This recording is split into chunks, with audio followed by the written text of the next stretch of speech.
Aujourd'hui, nous sommes en compagnie de Alice Michonnet, responsable du secteur développement des publics au sein du Muséum d'Histoire Naturelle. Bonjour. Bonjour. Vous allez bien ? Ça va très bien, merci. Donc avant de parler des expositions qui sont en cours au muséum, est-ce que vous pouvez nous dire un petit mot sur ce muséum, pas comme les autres en fin de compte ? Oui, la particularité du muséum ici au Havre, c'est qu'il change en fait complètement au gré des expositions temporaires, puisque les expositions qu'on propose investissent l'ensemble du musée. Donc voilà, à chaque fois c'est un thème qui est complètement renouvelé, avec des choses différentes à voir.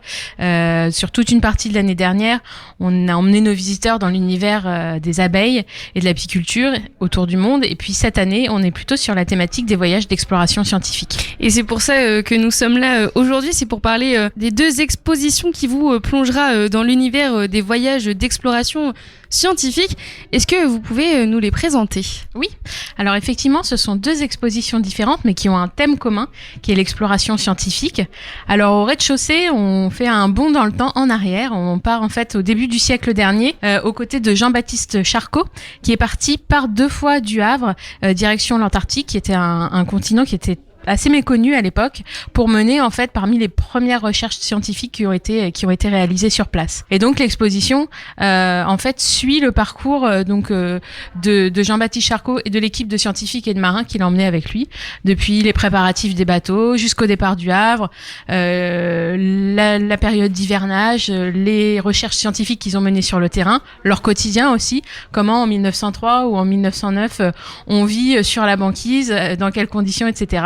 Et puis le retour et ce que ça a apporté à la recherche. Voilà, donc tout ça est abordé dans cette exposition-là, avec des objets, des archives, quelques animaux naturalisés aussi de nos collections, des vidéos. C'est une exposition qui est assez immersive. Et puis en fait, quand on monte dans les étages du musée, là on revient au présent, et nous on s'est demandé en fait comment ça se passait aujourd'hui les expéditions scientifiques. Est-ce que les conditions étaient très différentes d'il y a un siècle, etc.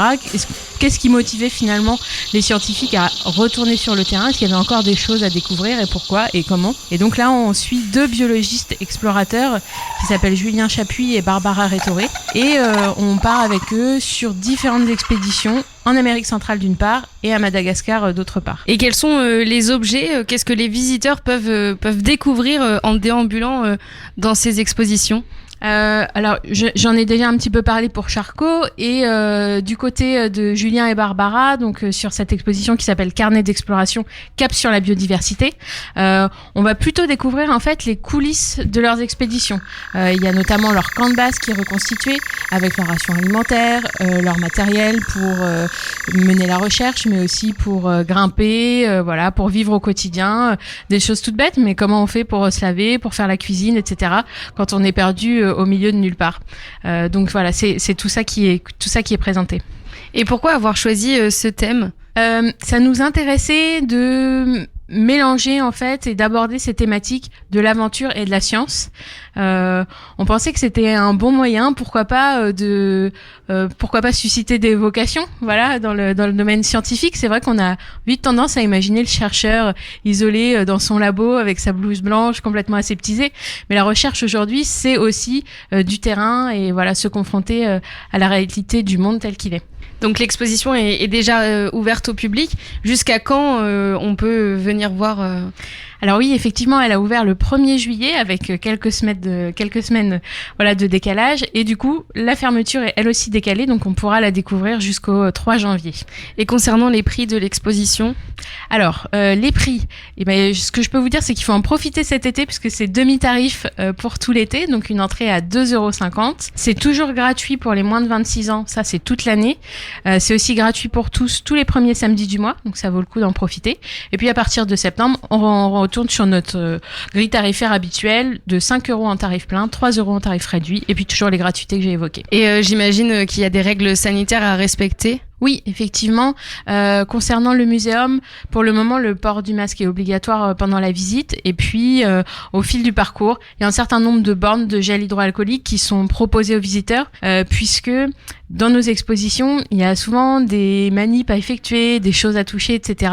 Et voilà, donc du coup, on a fait cette proposition pour pouvoir laisser le contact de nos visiteurs avec les manipulations.